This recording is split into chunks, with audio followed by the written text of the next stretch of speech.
আল্লাহ রাব্বুল আলামিন একগুলো মাখলুক তৈরি করেছেন জাহান্নামের জন্য এবং একগুলো এই ইনসান নামক মাখলুকের মধ্য থেকে তৈরি করেছেন জান্নাতের জন্য। তাহলে একগুলো জান্নাত আর একগুলো জাহান্নামের জন্য আল্লাহর কলমে লিপিবদ্ধ হয়ে গেছে। যেদিন হযরতে আদম আলাইহিস সালামকে আল্লাহ রাব্বুল আলামিন তৈরি করে তিনি সামনে এনে খাড়া করলেন, করার পরে তার পিঠে একবার হাত বুলালেন, তো হাত বুলাতে মাত্রই তার সামনে দেখা দিল অসংখ্য অগণন কোটি কোটি সংখ্যায় রূহের জগতে তার আহ্লাদ গুণ বিন্দু বিন্দু আকারে সামনে দেখা দিল। তখন আল্লাহ তাআলা আদমকে বললেন, এই যে দেখছো তোমার চোখের সামনে গিজ গিজ গিজ গিজ করছে এতগুলো আওলাদ, এদিকে সবটিকে আমি তৈরি করেছি জাহান্নামের জন্য। আবার আল্লাহ তাআলা হাত বুলালেন পিঠে, আবার এক মাখলুক বেরিয়ে এলো মানবের শেকেলে রূহের জগতে কোটি কোটি মিলিয়ন মিলিয়ন মানুষ। আল্লাহ রাব্বুল আলামিন আদমকে বললেন, এগুলো তোমার সব আল্লাহ, এদেরকে তৈরি করা হয়েছে জান্নাতের জন্য। তাহলে আল্লাহর ফয়সালাতে একগুলো লোক জাহান্নামী আর আল্লাহর ফয়সালাতে একগুলো লোক জান্নাতি। যে সমস্ত লোক হিদায়াত পাবে না, ঈমান পাবে না, রাসূলকে চিনবে না, এক আল্লাহকে বুঝতে অনুধাবন করতে পারবে না, ওই সমস্ত বদনসিবগুলো ভবিষ্যৎ বা এই যে জীবনে আসবে, আসার পরে যে ব্যবহারগুলো দেখাবে সেটাকে আল্লাহ রাব্বুল আলামিন আগেই নিজের কন্ট্রোলে নিয়ে নিয়েছেন, জেনে নিয়েছেন, নেয়ার পরে তাদের তকদির লিপিবদ্ধ করেছেন, এরা হলো জাহান্নামী। আর যারা যারা এই বাস্তব জীবনে এসে নিজেদেরকে তাওহীদবাদী বলবে, লা ইলাহা ইল্লাল্লাহকে বিশ্বাস করবে, সে লোকগুলোকে রব্বুল আলামিন বললেন এরা জান্নাতের লোক। এখন একটা আজব কথা আপনাকে বলে দিচ্ছি, আর একদিক দিয়ে আজব হতে গেলে কোরআনের নির্দেশ অনুযায়ী সেটা আজব নয়। যাদেরকে আল্লাহ রাব্বুল আলামিন জান্নাতের জন্য তৈরি করলেন তারা নিজের চরিত্র গুণে তিন ভাগে ভাগ হয়ে গেল। অথচ আমরা আদমের পিঠ থেকে বেরিয়েছিলাম প্রথম চান্সে, তো সেটিকে আল্লাহ তাআলা বললেন এটিকে জান্নাতের জন্য তৈরি করেছি, আর পরের গুলো জাহান্নামের জন্য তৈরি করেছি। তা আমার জন্য তো এটা যথেষ্ট যে আমার বাপ মুসলমান, আমার মা মুসলমান, আমার বংশ মুসলমান, আর সেই সূত্রে আমি মুসলমান, মা বাবার ঔরসে জন্মগ্রহণ করেছি, আমি এক মুসলমান। তাহলে তো আমার তকদিরটা ঝকঝকে আলোর মতো, চকচকে তারার মতো জ্বলতে থাকা দরকার ছিল, কিন্তু তা হলো না। আল্লাহ নিজে থেকে আপনাকে আমাকে জাহান্নামে দেওয়ার জন্য রাজি নন। তবে কেউ যদি বলে যে না আমি জাহান্নামে যাব, তাহলে আল্লাহ তাকে রুখবেন না। এখন কোরআন মাজিদের একটি আয়াত থেকে প্রমাণ পাওয়া যাচ্ছে, আল্লাহ তাআলা বলছেন আমি শ্রেষ্ঠ নবীর জন্য একখানি কিতাব মনোনীত করলাম, তার নাম কোরআন মাজিদ, এবং শ্রেষ্ঠ নবীর জন্য উম্মত বানালাম, সেই উম্মতটাও হয়ে গেল শ্রেষ্ঠ।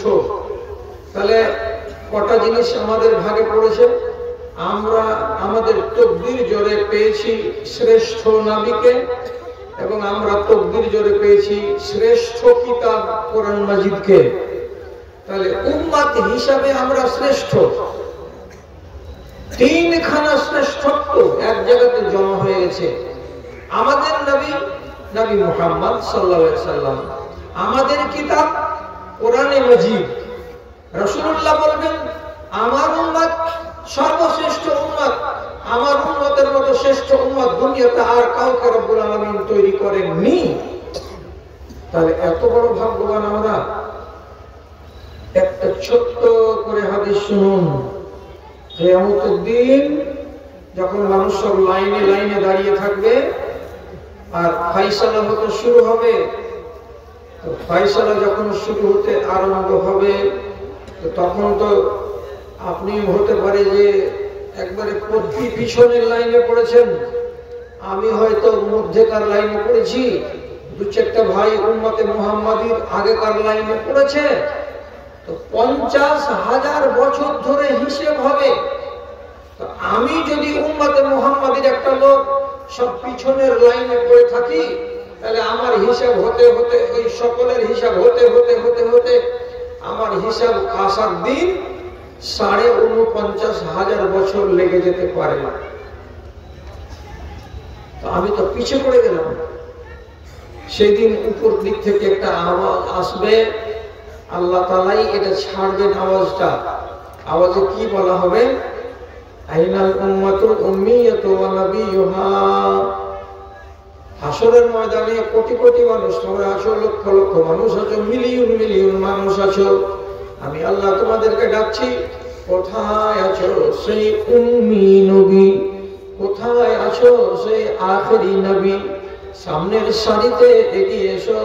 এবং কোথায় আছো তোমরা উম্মি নবীর উম্মতেরা? তোমরা লাইন থেকে বেরিয়ে বেরিয়ে বেরিয়ে বেরিয়ে সামনের লাইনে এসে হাজির হও। সব আগে এসো। লাইন কত হবে, কত বড় বড় হবে এটা মেপে দিতে পারবো না, তবে এইটুকু বলতে পারছি হাদিস অনুযায়ী হাসরের মাঠটা হবে সিরিয়ার মাটিতে। সিরিয়া সৌদি আরব থেকে উত্তর দিকে একটা দেশ আছে, এখন নতুন করে বাশার আল আসাদকে তাড়িয়ে দিয়ে নতুন একটা সরকার তৈরি হলো। এই দেশটার নাম হলো সিরিয়া। তো নবীজি বলেছেন সিরিয়ার এলাকাটাকে আল্লাহ রাব্বুল আলামিন কি করবেন? হাসরের মাঠ বানাবেন। কিন্তু এই দুনিয়া থাকবে না, নদী নালা থাকবে না, খালবিল থাকবে না, উঁচু নিচু থাকবে না, পাহাড় থাকবে না, গাছ গাছড়া থাকবে না। আল্লাহ তাআলা কোরআনে বলেছেন ইয়াউমা তুবাদদালুল আরযু গায়রাল আরযি। এই জমিনকে রাখা হবে না, নতুন জমিন তৈরি করা হবে।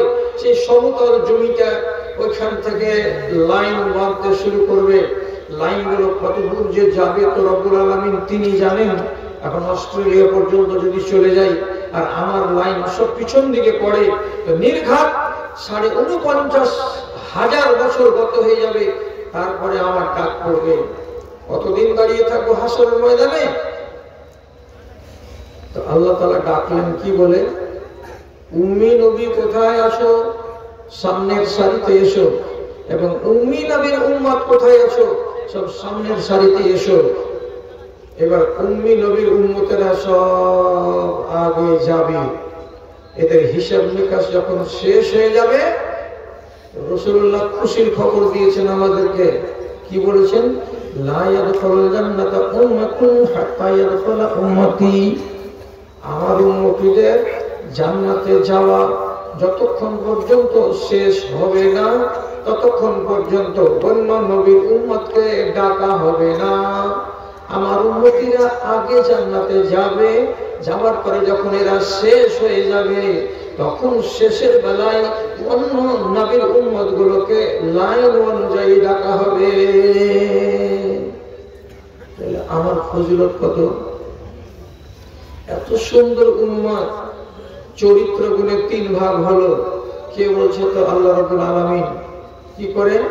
তো বলছে কিতাব পেল সুন্দর, নবীকে পেল সুন্দর, উম্মতি নিজে হলো সুন্দর, তারপরে এর ব্যবহার গুলো দেখো কেমন। আল্লাহ তাআলা বলছেন মিনহুম জালিমুন লিনাফসিহি, মিনহুম জালিমুন লিনাফসিহি। এই উম্মতগুলোর ভিতরে একগুলো লোক হলো নিজের নফসের উপরে জুলুমকারী, অবিচার করে নিজের জানের উপরে, নিজের জানের উপরে জুলুম করে। কে আছে? কোন খেপা আছে যে নিজের নফসের উপরে জুলুম করে? আপনি বলবেন সোজা সোজা তর্জমা যদি করি, তো কোন মানুষটা নিজের নফসের উপরে জুলুম করে? কেউ করে না। আর আমি যদি দেখি আর আমার নজর দিয়ে যদি আপনি দেখেন, তো প্রত্যেকটা মানুষ নিজের নফসের উপরে জুলুম করে। এবার আপনি আমার কাছে বুঝিয়ে চান না কেন করে জুলুম করছি আমি আর আপনি? আল্লাহ জি উল্টা কথা যেন মুখ দিয়ে না বের হয়। একটু 2-3টা লোক হ্যাঁ কিংবা না বলিয়েন তো, যে এগুলো পুড়িয়ে বাজারে কিনে পাওয়া যাচ্ছে 5 টাকা 7 টাকা দাম। তো পুড়িয়াটার গায়ে ছবি ছাপা আছে, তা 8টি দাঁত আছে, 8টি দাঁত নেই, আর এই সাইডটাকে দগদগে ঘা দেখাচ্ছে, ঘা। এই দিকটা ভালো, নিচে লেখা আছে ক্যান্সার। তো যেই প্যাকেটটা বিক্রি হচ্ছে তার প্যাকেটের উপরে এত বড় সাংঘাতিক রোগের চিহ্ন দিয়ে আপনাকে বলছে তাম্বাকুটা হচ্ছে ক্যান্সারের কারণ। তো আপনি এত ঘা দেখে আর আধখানি অপারেশন করা মুখ দেখে, ললি পর্যন্ত কেটে দেওয়া আছে তা দেখে আপনার ভিতরে একবারও ধোকা খাই না এই দুর্গতি তো আমার হতে পারে রে, এই জিনিসটা আমি খাবো না। তো খাবো না বলে কি আপনি হেঁটে আসতে পেরেছেন? পারেননি। এবার আপনি কি আপনার নিজের হিয়া, অন্তর, দেহ, মনের জন্য ঠিক করছেন? না। শরীয়ত থাক, আলাদা কোরআন মাজিদে থাক, কিন্তু আমি আপনাকে বলছি যে আপনি আপনার নফসের উপরে জুলুম করছেন। দেখেন জুলুম করছেন কিনা। যে জিনিসটা আপনাকে ওয়াকালে মারবে তাকে আপনি ভয় করছেন না, তাহলে কি দিয়ে বুঝাবো? কি দিয়ে বুঝাবো? দাজ্জালের উম্মত দুই রকম হবে। রাগ করবেন না, মনে রাম করে এলো।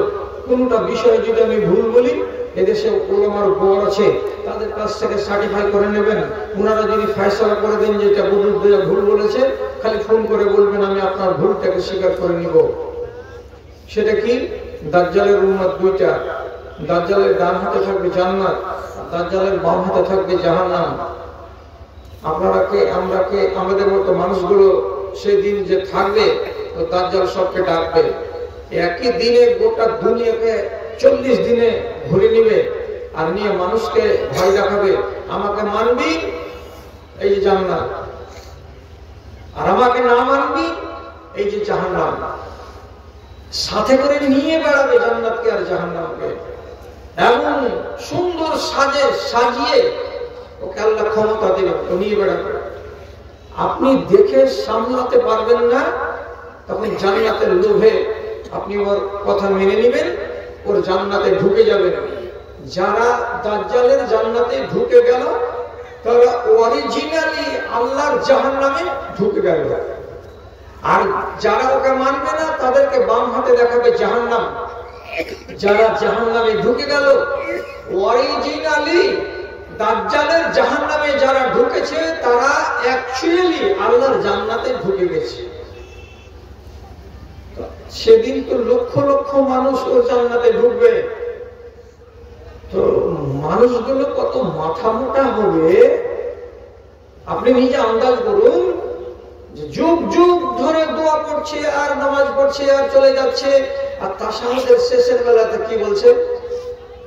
নাউযু বিকা মিন মাসিহিদ দাজ্জাল ওয়া নাউযু বিকা মিনাল মাসামি ওয়া মিনাল মাগরাম। প্রত্যেকটা লোক তাশাহুদে বসে একটা দোয়া বলছে যে আল্লাহ দাজ্জালের ফিতনা থেকে তুমি আমাকে বাঁচাও। আর দাজ্জাল সম্বন্ধে উলামায়ে কেরাম শিখিয়ে রেখেছেন যে এইরকম হবে। আর ওর মেন লক্ষণ হলো কি? একটা চোখ হবে কানা, আর কপালে স্পষ্ট অক্ষরে লেখা থাকবে কাফের। কাফের, আরে তো কাফের লেখা আছে কপালে, তারপরে উম্মতে মুহাম্মাদের এক দল লোক ওর জান্নাতে চলে যাচ্ছে। এরা কত কপাল পড়া আপনি আন্দাজ করুন তো। তো চোখে দেখে কাফের, তারপরেও যদি ওর জাহান্নামে না যায়, ওর জান্নাতে চলে যায়, তো এরা যেমন মাথা মোটার দল, তেমনি আজকের দিনে ক্যান্সারের ছবি, দাঁত ভাঙা আর গলাতে গদগদা ঘা ছবিতে দেখার পরে যদি কিনে আর হলারে ভরে, তাহলে এরা দাজ্জালের সেকেন্ড উম্মত। আপনাকে তো চুলকানি লাগবে এত বড় কথা শুনে। আমি কি করব? আমাদের যে বয়স শেষ হয়ে গেল, মৌলানা ইসমাইল কবরে চলে গেলেন, মৌলানা আবুল হাসান সাহেব বক্তৃতা দিয়ে দিয়ে কবরে চলে গেলেন। এই দেশের আরো কত কত কত কত আলেম, মাওলানা আব্দুল ওয়াহাব সাহেব রহমানি, মোহাম্মদ হোসেন সালাফি সাহেব, মাওলানা মুসলিম রহমানি, আর কত কত কত আলেম সব কবরে চলে গেল। আর আমারও কবরে যাওয়ার টাইম চলে আসলো। তো যদি এতকাল বক্তৃতা দেওয়ার পরে আমার জাতকে আমি শুধরাতে না পারি, তাহলে এরা সেকেন্ড ক্যাটাগরির উম্মত নয়। তো তাহলে এরা আর কি? আল্লাহ বলছেন এরা এমন একবার বদনসিব যে এরা নিজের নফসের উপরে জুলুম করছে। এক। দুই নম্বর লোক অমিনহুম সাবিকুন বিল খায়রাতি ওয়া মিনহুম মুক্তাসিদ, এদের ভেতরে একবার লোক আছে মধ্যমপন্থী, কি করে? মাঝে মাঝে জুলুম করে আর মাঝে মাঝে নিজের নফসের উপরে সুবিচার করে। সুবিচার মানে কি? জুমার দিন মেয়ে ছেলেগুলোর কথায় পড়ে বাপ চাচার লজ্জা থেকে বাঁচার জন্য জুমার নামাজ পড়তে চলে যায়।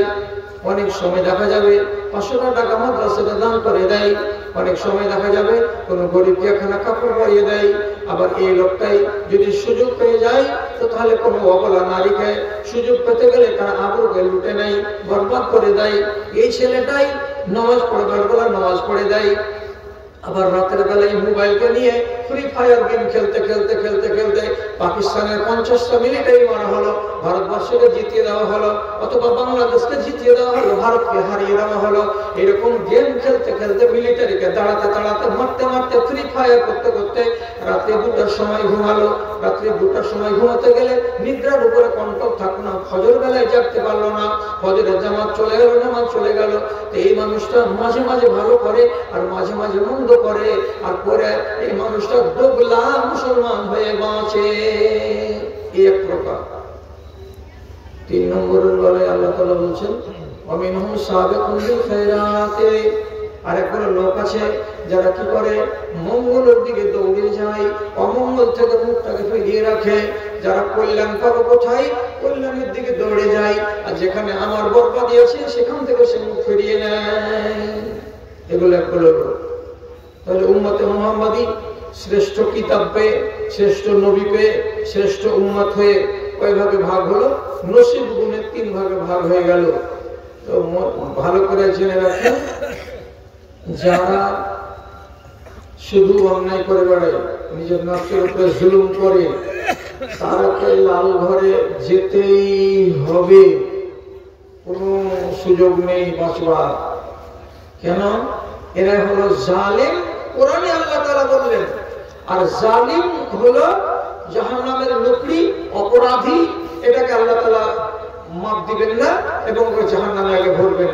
তবে হ্যাঁ, মাল মশলা যদি পুরাতে পারে, চোখের পানি যদি ঝরাতে পারে, কবরে যাওয়ার আগে যদি নিজেকে পাক করে নিতে পারে এবং এই করে যদি নিজের জিন্দেগিটাকে সম্পূর্ণ বদল করে নিয়ে মরতে পারে, তাহলে হতে পারে তার কালিগুলো মুছে যাবে আর আল্লাহ তাআলা তার উপর রহম করবেন। আর এই হালাতে যদি কবরে চলে যায় তাহলে পরে জালেম কল্যাণ পাবে না। পরিষ্কার কথা বলছি, আল্লাহর আইনকে অমান্য করার নাম হলো জালিম। লম্বা বজ করার টাইম নেই। হযরত আদম একটা কথা আল্লাহ তাআলা অমান্য করেছিলেন, তার জন্য তিনি নিজে বলেছেন রব্বানা যালামনা, আল্লাহ আমি জালিম জুলুম করেছি। আর আল্লাহ তাআলা তাকে আযাব দিলেন, জান্নাত থেকে নামিয়ে দিলেন দুনিয়াতে 1000 বছর বাঁচার পর আল্লাহ তাআলার কাছে কবরে গেছে, কবর থেকে হাসরে যাবে। রব্বুল আলামিন বলেছিলেন যে ঘর থেকে টেনে বের করে দিলাম, দুনিয়াতে থাকার পরে যদি বদলে আসতে পারো এই ঘরে যাবে, আর বদল করে যদি নিজেকে আসতে না পারো বের হয়েছে তো হয়েছে। তাহলে তিনি বলছেন নিজেকে আমি জালিম। নবী ইউনূস আলাইহিস সালাতু ওয়াস সালাম আল্লাহর একটা কথা শুনেননি। আল্লাহ তাআলা বলেছিলেন এই নাইনাওয়া শহরের লোককে হিদায়াত করো। ইরাকের একটা টাউনের নাম নাইনাওয়া। লোকেরা যখন মানল না আল্লাহকে, রাগ করে তখন নাইনাওয়া শহরকে ছেড়ে উনি আল্লাহকে না বলে পালিয়ে গেলেন দেশ থেকে। আল্লাহ তাআলা বলছেন তুই আমাকে না বলে যাবি কেন? আমি তোকে পাঠালাম নাইনাওয়া শহরে, আর তুই শহর ছেড়ে পালিয়ে যাবি? লোকের উপরে রাগ করে কে তোকে পাওয়ার দিল এখান থেকে চলে যেতে? আমাকে না বলে গেলি কেন? নৌকা ডুবতে লাগলো, নৌকার মাঝি ঘাট ধাক্কা দিয়ে নামিয়ে দিল। পানিতে মাছ ছিল, মাছে গিলে ফেললো। 3 দিন মাছের পেটে থাকলো। তারপরে মাছের পেটে পড়ে আল্লাহর কাছে দোয়া করে বলছে আল্লাহ আমি জালিম, লা ইলাহা ইল্লা আনতা সুবহানাকা ইন্নী কুনতু মিনাজ জালিমিন। আল্লাহ আমি জুলুমকারীদের মধ্যে একটা লোক, আমি জুলুম করেছি, আযাব পেলাম, তুমি আযাব থেকে আমাকে রেহাই দাও। রব্বুল আলামিন তাকে রেহাই দিতেন কি দিতেন না? আল্লাহর ফেরেশতারা আরশে আজিমকে যারা ঘাড়ে করে আসে তারা সুপারিশ করেছিলেন আল্লাহর কাছে, পরওয়ারদিগার কোন বান্দা এরকম বিপদে পড়ে আছে যে এত দোয়া করছে যে আরশে আজিমের চারিদিককে ভর্তি করে দিল একই দোয়া লা ইলাহা ইল্লা আনতা সুবহানাকা ইন্নী কুনতু মিনাজ জালিমিন। 24 ঘন্টা একই দোয়া, টানা 3 দিন মাসে পেটে পড়ে দোয়া করলেন। আল্লাহ বলছেন তোমরা যদি না বলতে আর যদি তাসবিহ না করতে তাহলে কিয়ামতের দিন ওকে ওই মাসের পেট থেকে আমি হাসরের ময়দানে আনতাম। তিনি নিজেকে বলছেন আমি জালিম। যে জালিম হবে তাকে সাজা ভোগ করতেই হবে। তাহলে একদল জালিম সরাসরি জাহান্নামী, আর এই দলটা যে বাসলো এই দলটা আধা ঈমানদার আর আধা হলো বেঈমান। এর যদি তকদির ভালো হয় কিয়ামতের দিন দাড়ি পাল্লা খাড়া হবে। তো দাড়ি পাল্লা খাড়া হতে গেলে যেটা ভারী হবে সেটার সামনে ফয়সালা হবে। আপনি সূরাটা জানেন না? ইলাহি তারান্নামের লোক যেখানে আলেমে গিজ করছে, ওয়া মান খাফাত মাওয়াজিনুহু ফাআম্মা মান সাকুলাত মাওয়াজিনুহু ফাহুয়া ফি ঈশাতিল রাজিয়া ওয়া আম্মা মান খাফাত মাওয়াজিনুহু ফাউম্মুহু হাবিয়া। জানছেন তো সূরাটা? যদি নেকির পাল্লা ভারী হয়ে যায় আর পাপের পাল্লাটা হালকা হয় তাহলে তকদির চমকে গেল, আপনার পাপ করেছেন সেগুলো চাপা পড়ে গেল, কিসে তো নেকিতে যাও জান্নাতে যাও। আর দুর্ভাগ্যবশত পাপটা যদি বেশি হয়ে যায় আর নেকিটা যদি কম হয়ে যায় তো রব্বুল আলামিন বলবেন তুই তো মুসলমান মুমিনের বাচ্চা কিন্তু নিজেকে মুমিন বানাতে পারিসনি, আজকে দাড়ি পাল্লা খাড়া করলাম, আমলগুলোকে মেপে দেখলাম তো তোমার পাপ বেশি হয়ে গেল, পুণ্য কম হয়ে গেল, সুতরাং তোমাকে জাহান্নামে যেতেই হবে। এখন জাহান্নামে যে যাব জিজ্ঞেস করেন আপনি আমাকে কতদিনের জন্য যেতে হবে মাওলানা? দাড়ি পাল্লায় খাড়া করেছিলাম তো কমলো কতখানি, ধরলেন 50 গ্রাম। এই 50 গ্রাম শুধু পাপ বেড়ে না গেলে আমি জান্নাতটা নির্ঘাত পেয়ে যেতাম। এই সামান্য কমটুকুকে আমি কি দিয়ে পুরাবো? তখন সেদিন কিছু কিছু মানুষ ভিখারি সাজবে। ভিখারি মানে কি? এটা ভালো বাংলা, জঘন্য বাংলা হলো কি ফকির সাজবে কিয়ামতের দিন। আল্লাহ তাআলাকে বলবে আল্লাহ আপনি সুযোগ দেন একটু, এই তো মাত্র 100 গ্রাম নেকি কম পড়েছে, আমি ব্যবস্থা করছি। তো যা, কোথায় যাবে? ভিক চাইতে যাবে। কার কাছে? মার কাছে। মা চিনতে পারছিস? তোর বেটা মুজাম্মেল দেখতে পাইছিলেন, বুঝতে পারছিস না? মা পাগলির মতন তাকাবে। কে? কোন মুজাম্মেল? মুজাম্মেল জমশেদের বেটা। তুই হন মাঝে কেমন মা কেমন বেটা? এই করতে করতেই ও তালপানা। মা ছেলেকে গোসল করবে না, চললো বাপের কাছে গেল, বাপও ঠেলে দিল, শেষে বেটার কাছে, ভাইয়ের কাছে, বিবির কাছে, সব বাড়ির কাছে যাবে। আর যে বলবে একটা নিকে গেলাতে নাকি তুই তো তাহাজ্জুদ পড়েছে লেগে, তোর তো নেকির পাহাড় আছে, যদি শুধু এক রাকাত নামাজের নেকি খালি আমাকে দান করে দিস তো তাহলে পার পেয়ে যাবো। তো তোর এক টুকা জানে দেওয়া হয় না, কাউরি জানে দেওয়া হবে না। প্রত্যেকটা দুয়ারে যে ঝাঁটা খাবে আর খেয়ে মুখকে নিচু করে দিয়ে ঘুরে আসবে। আল্লাহ কোরআনে বলছেন ইয়াউমা ইয়াফিরুল মারউ মিন আখিহি ওয়া উম্মিহি ওয়া আবিহি ওয়া সাহিবাতিহি ওয়া বানিহি লিকুল্লি ইমরিন ইয়াউমাইযিন মিনহুম শাআনুন ইউগনিহি। মাকে বলবে তো মা একই কথা, আর দিয়ে বলবে 50 গ্রাম দে মা। मार जवाब की होगा आज के दिन है वो मुसीबत आ पड़ी, नफ्सी नफ्सी की घड़ी है ये घड़ी। এখন যদি তোকে নেকি দিই 50 গ্রাম আর 1 ঘন্টা পরে যখন আমার নেকি মাপা হবে সেদিন যদি আমার 100 গ্রাম কমে যায় আমি কার কাছে চাইতে যাব?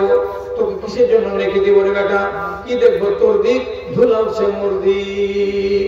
যা সারা বেলা দিচ্ছে একটা দানা পেল না, ঘুরে ফিরে ওই দাড়ি পাল্লার কাছে এসে আল্লাহর কাছে খেপার মতো খাড়ি আছে। কি হলো রে?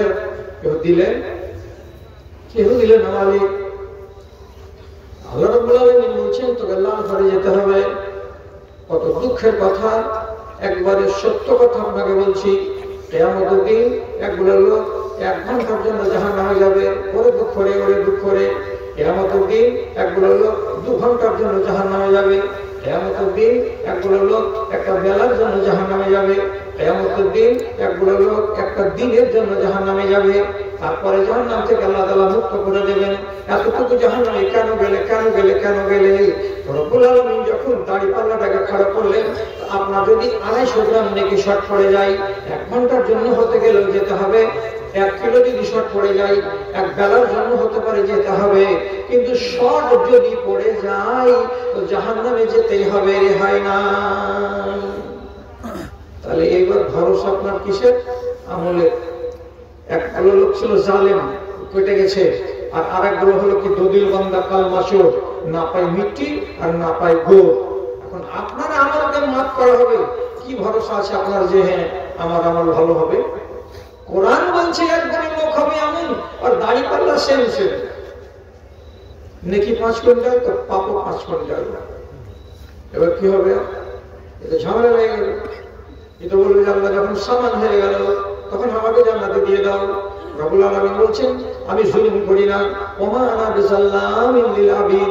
কাউকে আমি জুলুম করি না, আমার অভ্যাস জুলুম করা নয়। আমি আজকে জুলুম করব না। তোমার জন্য আর একটা ব্যবস্থা আছে, সেটা কি? আল্লাহ তাআলা কোরআনে বলছেন একটা জায়গা আছে জাহান্নাম এবং জান্নাতের মাঝখানে, লম্বা চওড়া এবং বিশাল লম্বা আর বিশাল উঁচু। ওই জায়গাটাকে বলা হয় আরাফ। আরাফের উপরে আল্লাহ রাব্বুল আলামিন আপনার মতো মানুষটাকে খাড়া করে দেবেন। 1টা নয় 2টা নয়, হাজার হাজার মানুষ এইরকম হয়ে যাবে। তারা ওইখানে দাঁড়িয়ে থাকবে। কতদিন দাঁড়াবে? কতদিন দাঁড়াবে? আর ওখানে দাঁড়াবার সবটা কি? একদিকে জান্নাতের মজা আর আরেকদিকে জাহান্নামের খেলা। এদিক থেকে জাহান্নামের তাপ, এদিক থেকে জান্নাতের সেন্ট।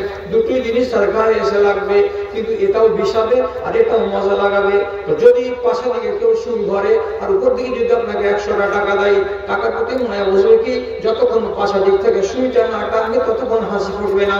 ওই জন্য জান্নাতের মজা থাকে, জান্নাতের মজা লাগবে না। কোন ভেজালে ফেলে সরলা? এটা জায়গার নাম কি? যেটা নাম আরাফ। এদিকে ঠান্ডা হাওয়া পাশে, এদিকে গরম হাওয়া তো সব ঝলসে দিচ্ছে। কোন কাজের কাজ হলো মালিক? ঘরে থাকে এখানে এখানে তো পাল্লা হয়ে গেছে সমান সমান। কতদিন থাকবো যে আল্লাহ? যতদিন এটা ডাউন না হবে ততদিন তোকে নামানো হবে না। এবার ধরলেন যে 14 ঘন্টা 18 ঘন্টা 20 ঘন্টা থাকার পরে তখন আল্লাহ তাআলা ওখান থেকে টেনে ওকে একটা জান্নাতের ব্যবস্থা করে দেবেন। এই যে ড্যামেজ হচ্ছে কি? আসলে ড্যামেজ হচ্ছে আপনার ঈমান করছে ড্যামেজকে আপনার আমল। আমল খারাপ হচ্ছে, তার সাথে সাথে আপনার ঈমান খারাপ হয়ে যাচ্ছে। আর এর কারণে আপনার দুর্গতি হচ্ছে হাসরের ময়দানে। এই জন্য প্রত্যেকটা মানুষকে আল্লাহ রাব্বুল আলামিনের নবী তাগিদ করে দিয়ে গেছেন, তুমি তোমার নিজের ঈমানের হেফাজত করিও, ঈমানে পোকা লাগতে দিও না। কিসের পোকা আল্লাহ? কিসের পোকা নবী? তো রাসূলুল্লাহ বলছেন ইজা আযনাবাল আবদু যামবান নুকিতা ফি কলবিহি নুকতা। একটা মানুষ যদি পাপ করে তার অন্তরে একটা দাগ পড়ে যায়, আবার একটা পাপ করে আর একটা দাগ পড়ে যায়। এরকম করে দাগ পড়তে পড়তে পড়তে পড়তে ওটা অন্তরে যখন বসন্তের মতো দাগ হয়ে যায় তখন সেই অন্তরে ভালো কথা আর ঢুকে না। অন্তরকে এবার কি করতে হবে? দাগকে মুছতে হবে। দাগ মুছবে কি দিয়ে? পাকা ঈমান দিয়ে। পাকা ঈমান কাকে বলে? নিজে নিজে বাড়িতে বসে বসে তওবা করতে হবে। আপনি কি দিয়ে বুঝবেন যে আমার ঈমানে পোকা লেগে আছে? যখন দেখবেন চোখের সামনে মন্দ কাজ হচ্ছে, ভিতর কাঁপে না। যখন দেখবেন আপনি বড় একটা অপরাধ করে দিয়েছেন, অপরাধ করে দেওয়ার পরেও বাড়ি এসে আপনার মনটা বলবে না কেন করলি রে, এটা করা তো ঠিক হলো, নিজে লজ্জিত হবে না।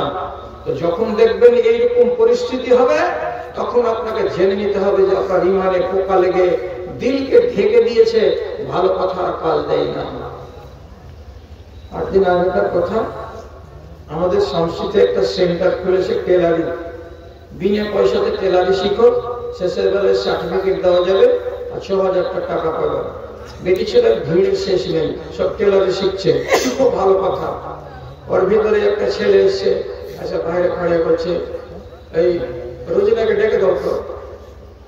রোজিনা কে হলো? যেমন সে হলো, তোমাকে বলছি ডেকে দাও। সেন্টারের মালিক বলছে না না, এখন কাজ চলছে, ট্রেনিং চলছে, এখন ডাকা যাবে না। তোমার স্ত্রী যদি হয় তো আমি খবর করে দিচ্ছি, ওকে এতটার সময় বের হতে বলবো, বেরিয়ে যাবে, তুমি নিয়ে চলে যাবে। তো কে হলো বলো? জোর করে বলছে ওটা আমার লাভার। লাভার মানে কি? বলছে যাও না, তোমাকে বলছে তুমি বের করে আনো। যখন লাভার করেছে তখন মালিককে বলেছে যে তোকে হায়ার শরম আছে, 100টা বেটি ছেলে শিখছে, তার ভিতর থেকে টেনে নিয়ে দেবো রোজিনাকে। ও যদি বলে কে ডাকছে, তাহলে কি জবাব দেবো? 100টা মেয়ে ছেলের সামনে তো লাভার ডাকছে। এই কথাটা বললো, ইজ্জত তোর থাকবে? ছেলেটাকে বলছে আমি ইজ্জত বুঝি না। যেদিন কোন একটা মুসলমানের মুখ থেকে এরকম শব্দ বেরিয়ে যাবে, এটা গুনাহ। গুনাহ গুনাহ বুঝি না, এটা পাপ। হ্যাঁ, কি পাপ আর আপ করে বেড়েছে এগুলো বুঝি না আমি। আপনার দিল যেদিন এরকম কথা বলতে লাগবে, সেদিন আপনি জেনে নেন আপনার ইমান ড্যামেজ হয়ে গেছে, ইমানের শোধন করার দরকার আছে। খাইলো একটা ঘুষি নাকের উপরে, দাঁড়িয়ে রক্ত ঝরলো। থানা থেকে পুলিশ এসে দুজনকে নিয়ে গেল। শেষের বেলায় সেন্টারের মালিক ছাড় পেল, আর ওই ছোঁড়া যেত জেলখানাতে, তার আগে বাপরা এসে লিখিয়ে নিল জীবনে এরকম কাজ করবে না, ছেড়ে দাও। মাত্র 3000 টাকা লাগলো থানাতে। চোরটা কত বেড়েছিল লাভার করে। এই যে মুনকারকে যে লোক মুনকার বলবে না, সেদিনই আপনাকে জেনে নিতে হবে যে এর ইমান পোকা লাগা হয়ে গেছে, ইমান কিছু নেই। এখন এরকম মানুষ যদি পরীক্ষা করে আপনি এই গ্রামে দেখতে যান, কতটি পাবেন? আপনারা কি আমার রাস্তা আলবে দিবেন নাকি? যে পৌঁছতে দিবেন না বাড়ি, মেরে লাভ করবেন নাকি? কি করলেন আপনারা 8 ঘন্টা আগে ঘটনাটা? কি করলেন? এটা যে করলো সে ছেলেটাকে আপনারা সকালবেলায় জিজ্ঞেস করেন যেটা কি করলে তুমি একটা ইসলামী জলসাতে এসে। আজব কথা। পতন মানুষের হচ্ছে কোন দিক দিয়ে? চরিত্রের দিক দিয়ে আর ইমানের দিক দিয়ে। ইমান নষ্ট হওয়া মুসলমানের সংখ্যা দুনিয়াতে বেড়ে যাবে আস্তে আস্তে, আর দুনিয়া তার শান্তি বলে কোন জিনিস থাকবে না। ইমানের দুশ্মনের জয় জয় কার হবে চারিদিকে। এমন পর্যন্ত কি মুসলমানদের ভেতরে একটা দল এমন তৈরি হবে যারা নিজেদেরকে বলবে আমরা পাকা মুসলমান, অথচ তার ইমানকে যদি আপনি চেক করে করে দেখেন, ইমান তলানিতে পড়ে আছে, আর পানি পানি একটু পানি ঢালো, গেলাম মরলাম, এরকম করে ত্রাহি ত্রাহি করছে। ইমানের কিছু নেই। ইমান কোন জিনিসটা না? আল্লাহ তাআলা যেভাবে বলেছিলেন সেভাবে আপনি বলেন। কিভাবে বলেছিলেন? রাসূলুল্লাহ বলেছিলেন লা ইলাহা, কোন মাবুদ নেই, ইয়েসাস করেন ইল্লাল্লাহ, সামনে দাঁড়িয়ে টানেন লা ইলাহা ইল্লাল্লাহ, কোন মাবুদ নেই, একমাত্র আল্লাহ। এই কথাটা বলতে পারেনি মক্কার মুশরিকরা, এই জন্য এরা মুশরিক হয়ে গেছে। আর এরাকে আল্লাহ রাব্বুল আলামিন ক্ষমা করবেন না। ওরা কি আসমানের আল্লাহকে মানত না? আবু লাহাব বলে, আবু জাহাল বলে, উতবা বলে, শাইবা বলে, এরা সবাই এতটুকুনি 2 সুদ পরিমাণ ঈমান ওদের অন্তরে আছে। আল্লাহ কোরআনে বলছেন লাইন সাআলতাহুম মান খালাকাস সামাওয়াতি ওয়াল আরদ লা ইয়াকুলুনা আল্লাহ। আপনি যদি মুশরিকগুলোকে বলেন আল্লাহ কোথায়, আসমান জমিনকে তৈরি করেছেন, এই মুশরিকরা বলবে আল্লাহ। এটা কোনটা? এইটা আল্লাহ উপরটা। তারপরে তোরা লাত আর উজ্জা আর মানাত আর হুবল এগুলোকে মানছিস কেন? তো বলছি এইগুলো আমাদের কিয়ামতের দিন আল্লাহ তাআলার কাছে সুপারিশ করে দিবে, তার জন্য এটাকে পুজছি। কথাটা কেমন হলো? আল্লাহ তাআলার কাছে সুপারিশ করবে কারা? কাঠ দিয়ে আর মাটি দিয়ে তৈরি করা খোদারা। এই জন্য আমরা তাদেরকে মানছি। কত বড় জিহালতি কথা! আল্লাহর সামনে কাঠ খাড়া হবে, তো তুই নিজে আল্লাহ তাআলার সামনে খাড়া হতে পারবি না? রব্বুল আলামিন বলেছেন উদউনি আস্তাজিব লাকুম, তুমি আমাকে ডাকো আমি তোমার ডাকে সাড়া দেব। তো তুমি নিজে আল্লাহ তাআলাকে বলতে পারছো না? বলছে এই কাঠগুলো আল্লাহ তাআলার কাছে সুপারিশ করবে, এই জন্য এটাকে পুজছি, এই জন্য তো তারা মুশরিক, তোদের ঈমান ঠিক নাই। ঠিক নাই? রাসূলুল্লাহর কাছে, ভালো করে বুঝেন, আব্দি আলীল সাকাফি তায়েফের একটা লোক রাসূলুল্লাহ যেদিন তাকে আহ্বান জানাতে গেলেন, এই আব্দি আলীল সাকাফি রাসূলুল্লাহকে মারার জন্য অর্ডার করেছিল গ্রামের ছেলেগুলোকে, মার পাথর। পাথর মারতে মারতে মারতে মারতে রাসূলুল্লাহকে 3 কিলোমিটার নিয়ে গেল, কাটতে কাটতে কাটতে কাটতে পায়ে রক্ত জুটে গেল, মাথা ফাটিয়ে দিল, লহুলহান হয়ে বাগানে বসে আছেন। ওই বাগানে বসে থাকার পরে লম্বা ঘটনা এগুবে, আমি লম্বা ঘটনা বলছি না। এই আব্দি আলীল সাকাফি আবার কিছুদিন যখন গত হয়ে গেল, মক্কি জীবন শেষে মদিনার জীবনের 6ষ্ঠ হিজরি 7ম হিজরি সনে চলে গেছে মদিনা, যে খালি মন্ত্রে লুকাচ্ছে। 6-7 জন লোক গেছে, সামনে আসে না, খালি লুকাচ্ছে। কি হয়েছে বাবা? তো বলছে আমাদের ভিতরে একটা লোক আছে, তা আপনার মুখের সামনে আসছে না, লজ্জায়। কি নাম? বলছে আব্দি আলী। রাসূলুল্লাহর মাথা ঘুরে গেল, ওরে ওই আব্দি আলী যে লোকটা আমাকে মারার অর্ডার দিয়েছিল। কিন্তু রাসূলুল্লাহ রাগ তুললেন না, সবটিকে বললেন তোমরা খাওয়া দাওয়া করো, মসজিদে থাকো, সকালবেলায় আলোচনা হবে। সকালবেলায় যখন আলোচনাতে বসলো তখন কথা বলছে কে? এই আব্দি আলী। বলছে আমরা ঈমান কবুল করতে এসেছি আল্লাহ রাসূল, 6 জন লোক তায়েফে বাড়ি। রাসূল আপনি আমাকে চিনতে পারছেন? রাসূলুল্লাহ মুচকি হেসে বলছেন হ্যাঁ চিনতে পারছি। এমন যে বদলা চুকিয়ে নিবে, গায়ের বদলাকে গরম করে দিবে সেদিনকার হিসাবে। কিন্তু রাসূল কিচ্ছু বললেন না। তো ঠিক আছে ঈমানের কলমা পড়ো। তখন বলছে 3টা কথা আছে। কি 3টা কথা? ঈমান আনবো একটা শর্তে, আমরা সুদের ব্যবসা করি, আমাদের সুদের ব্যবসাটাকে বন্ধ করা যাবে না। 2 নম্বর, আমরা সমস্ত মাবুদগুলোকে গুড়িয়ে ভেঙে ফেলে দেব, কিন্তু যেটা লাত নামের মাবুদ, ওই মাবুদটা আমাদের বাড়িতে বরকত দেয়, ওই মাবুদটাকে আমরা এখনো ছাড়বো না, আর তাকে ভাঙা যাবে না। অন্তত 3 বছর লাতকে আমরা পুজবো, বাড়িতে রাখবো। রাসূলুল্লাহ বলেন কোন ফেসলার কথা? ঈমান আনবি তো তুই এই ঝামেলার কথা বলছিস কেন? আর কি বলছে? এখন আপাতত আমরা নামাজ পড়তে পারবো না, আর রোজা রাখতে পারবো না। যেদিন মায়া বসে যাবে ধর্মের উপরে তখন আমরা রোজা রাখবো, আর তখন আমরা নামাজ পড়বো। রাসূলুল্লাহ সবটি কথা শুনলেন, জবাব করলেন না। যে বলছে তোমরা ভালো ভাবনা চিন্তা করে মাগরিবের টাইমে আমাকে জবাব দিবে। রাসূলুল্লাহ মাগরিবের টাইমে আবার নামাজের পরে তাদের সামনে গেলেন। তখন ওরা বলছে আপনি আমাদের দাবি মানলেন কিনা? নবীজি বলছেন যতক্ষণ পর্যন্ত এরকম না করবা। কেমন? যে লা ইলাহা ইল্লাল্লাহ, লা ইলাহা ইল্লাল্লাহ, ততক্ষণ পর্যন্ত তোমাদের ঈমান কবুল হবে না। লাতকে মাবুদ মানা যাবে না। আর ওই বংশধর আমাদের দেশে আজও আছে, ওদের ভেতরে খোদা কতটি ছিল? একটা নাম শুনে দেখেন তো, মুনিরামপুরের লোক, আইসে তামিরাত 11:30টায় কি বলছে? একটা লাত, উজ্জা, মানাত, হবল, আসা, নায়লা, দুয়ার, ইয়াগুস, ইয়াউক, ওয়াদ, সোয়া, এগুলো হলো আর ভগবানের নাম। এক এক ভগবানের কারিশমা একা, সবাই সব কাজ করতে পারবে না। যার যেটা পেয়ারা সে সেটা পেয়ারা খোদাকে বাড়িতে রেখেছে, আর কাউকে পূজা করছে।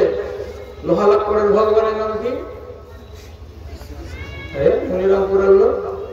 লোহালক্করের ভগবানের নাম কি? বিশ্বকর্মা।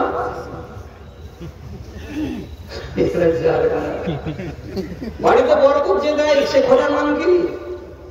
লক্ষ্মী। যে খোদাকে না মানলে পড়াই যাবে না, মেট্রিকে পাস করতে পারবে না, ওই খোদার নাম কি? সরস্বতী। এক একটা খোদার এক একটা কাজ আছে না? আর এর একটা রাসূলুল্লাহ কি বলছেন? ও হবে না, ও হবে না। সমস্ত পাওয়ার একমাত্র আল্লাহকে দাও, ঈমান ঠিক হবে।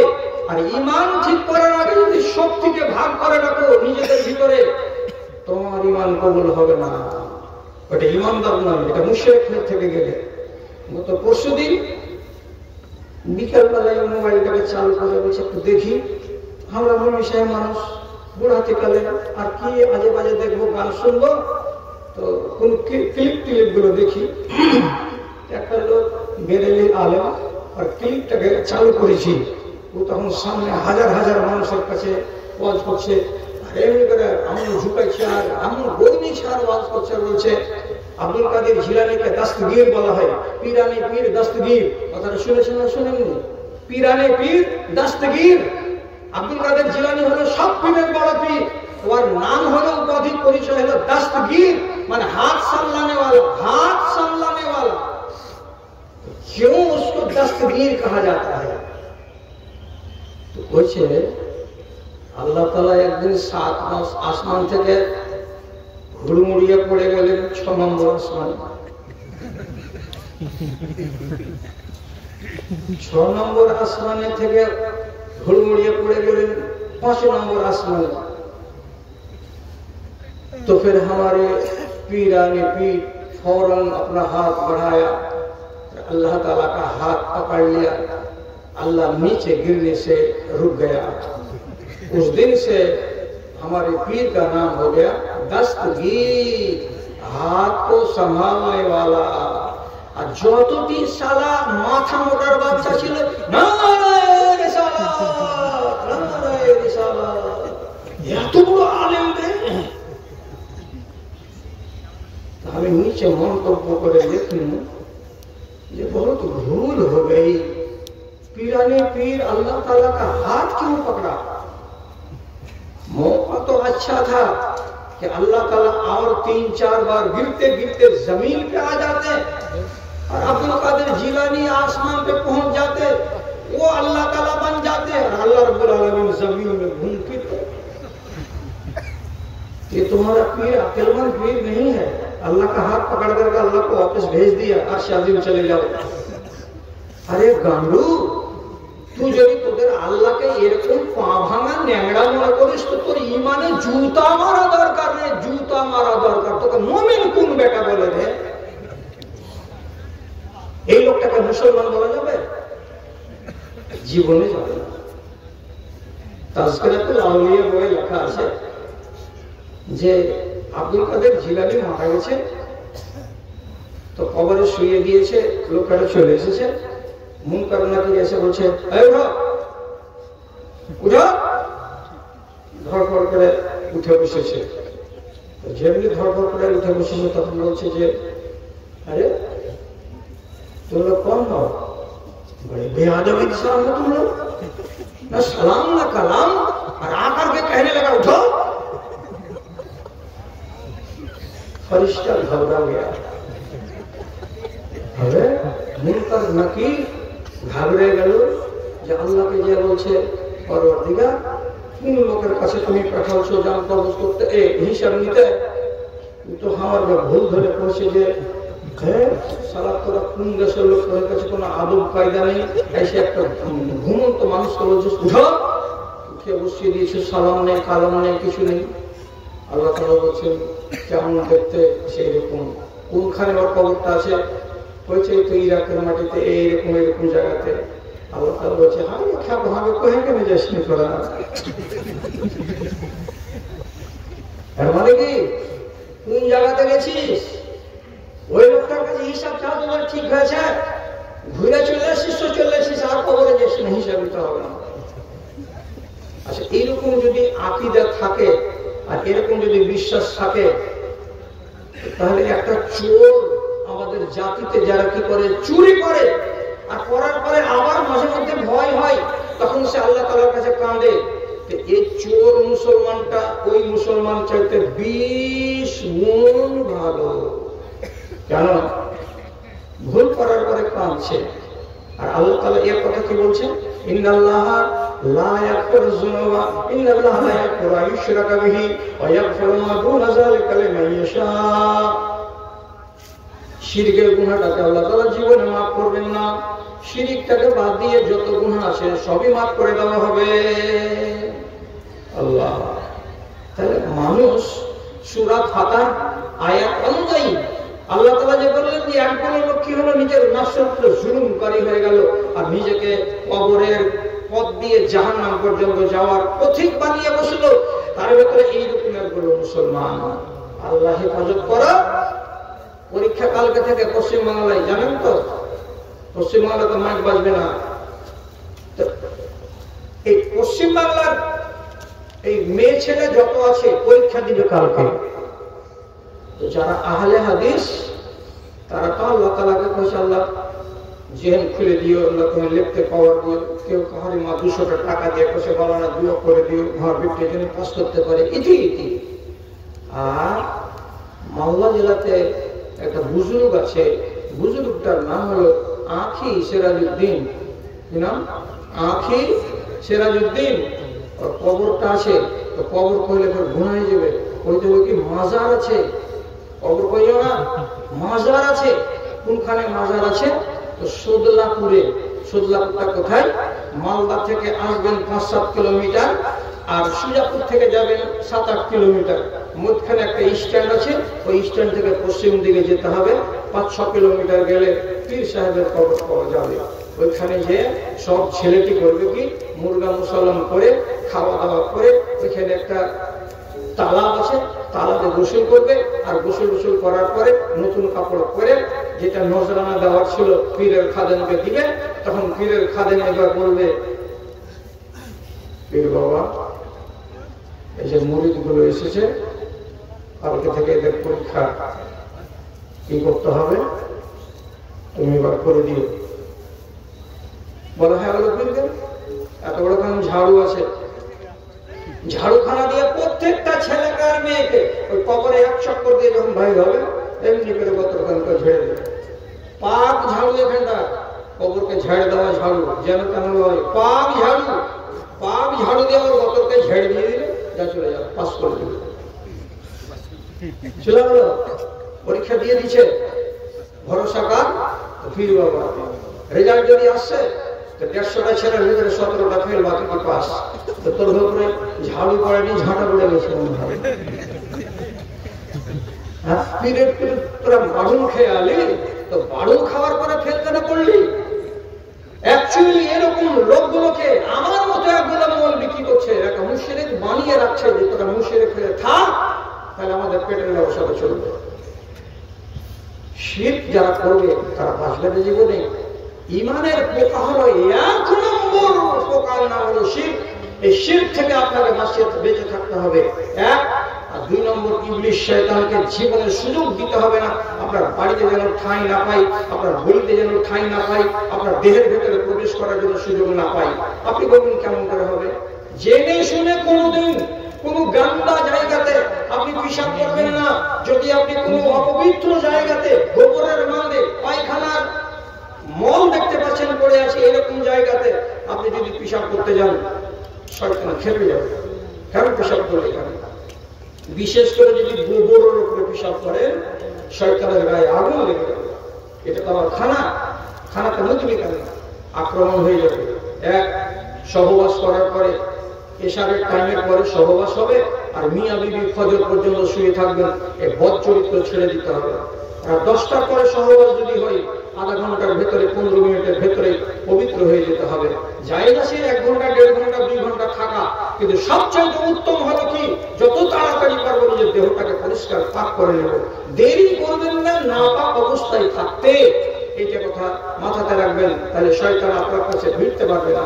আর একটা কথা হলো কি, রাত্রিবেলায় আপনি যখন ঘুমাতে যাবেন, সাবধানী রামপুরের লোককে বলছি, আরে নামাজ যদি কম করে পড়ছো তো আল্লাহ তাআলার কাছে একদিন মাপ পাবা, কিন্তু ইবলিসকে কাছে এনে ধ্বংস করিও না, ও যেন আপনার বাড়িতে সুযোগ না পাই। আয়াতুল কুরসি পড়ে ডান হাতে নিকটে হাত দিয়ে বালিশের মাথা দিয়ে ঘুমাও। আয়াতুল কুরসিটা জানা আছে? জলদি করে হাত তুলেন তো, কয়টা লোকের জানা আছে আয়াতুল কুরসি? হাত তোলা। আয়াতুল কুরসি মানে কি? আল্লাহু লা ইলাহা ইল্লা হুয়াল হাইয়ুল কাইয়ুম লা তাখুযুহু ওয়া হুয়াল আলিয়্যুল আযীম। এ পর্যন্ত আয়াত থেকে প্রত্যেক নামাজের পরে পড়তে হয়। যারা এখন পর্যন্ত মুখস্থ করেনি, মক্তবের মুল্লির কাছে লিখে নাও, মুখস্থ করো, আয়াতুল কুরসি পড়ে ঘুমাবে, তোমার বাড়িতে ইবলিস শয়তান যাবে না। এই হলো আপনার ঈমানের দুশমন।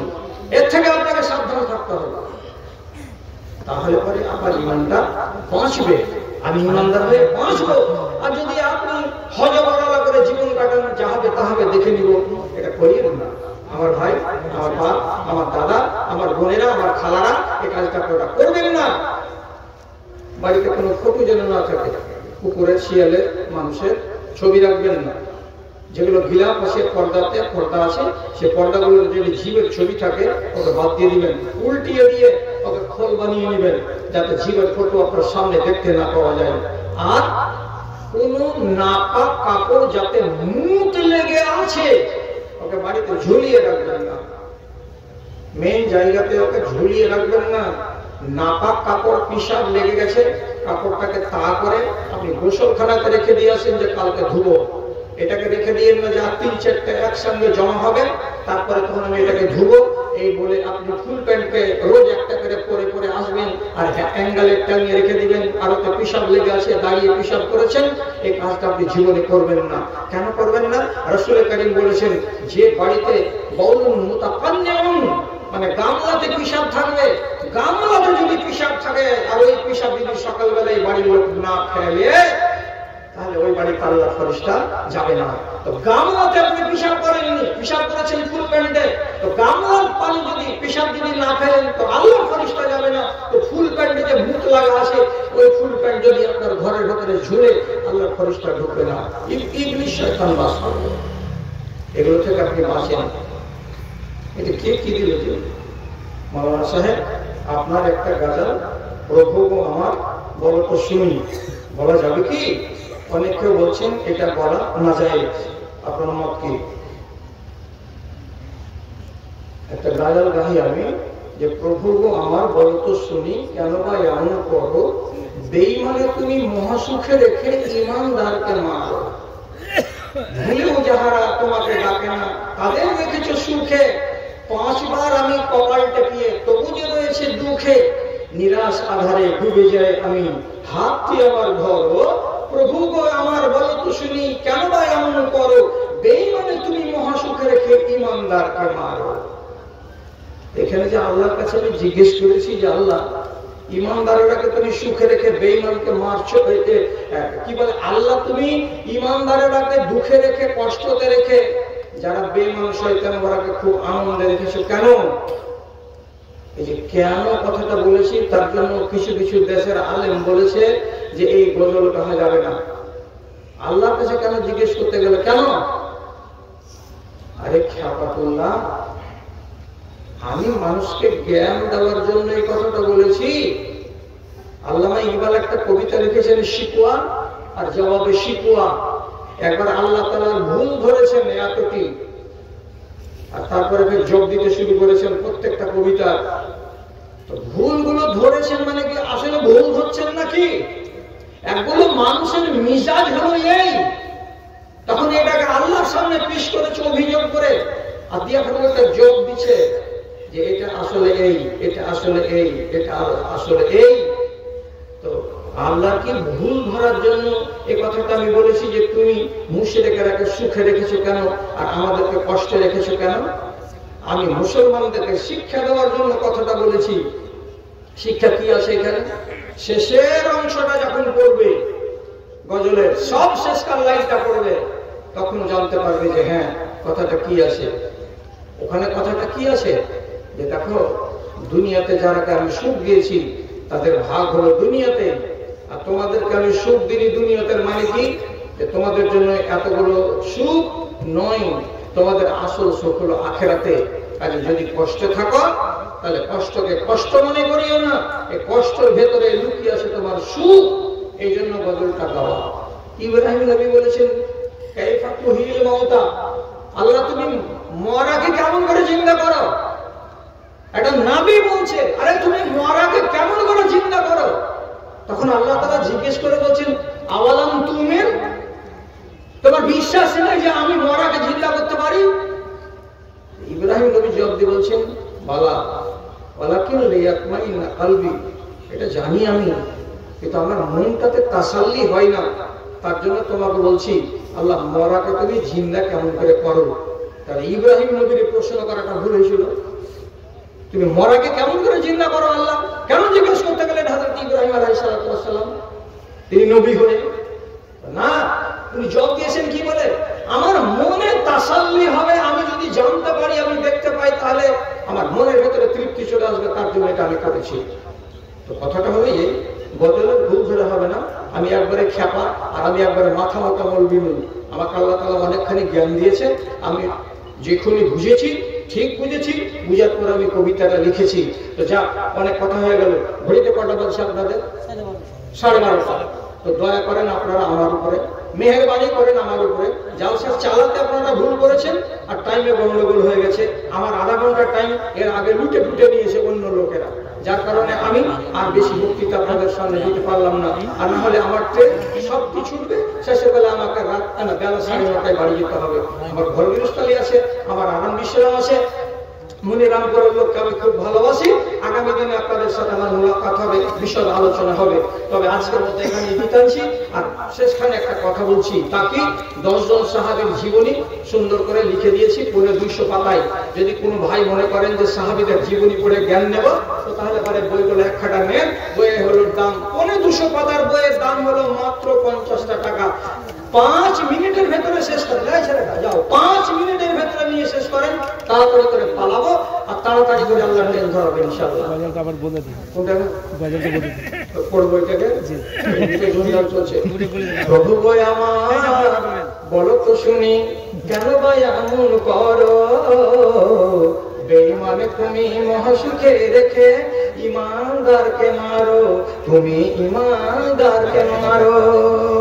ভুলেও যাহারা তোমায় ডাকে না, ভুলেও যাহারা তোমায় ডাকে না, তাদের রেখেছ সুখে।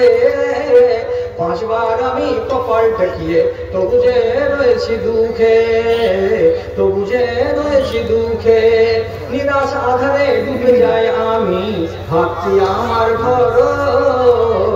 প্রভু গো আমার বলো তো শুনি, কেন ভাই এমন করো? বেঈমানে তুমি মহাসুখে রেখে ঈমানদারকে মারো।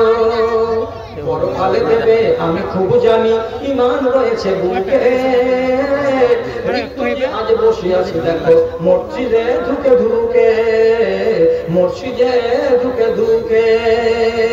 আমার মতো নাদানের পরে একটু রহম করো।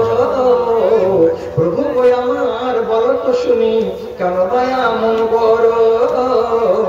বেঈমানে তুমি মহাসুখে রেখে ঈমানদারকে মারো, তুমি ঈমানদারকে মারো।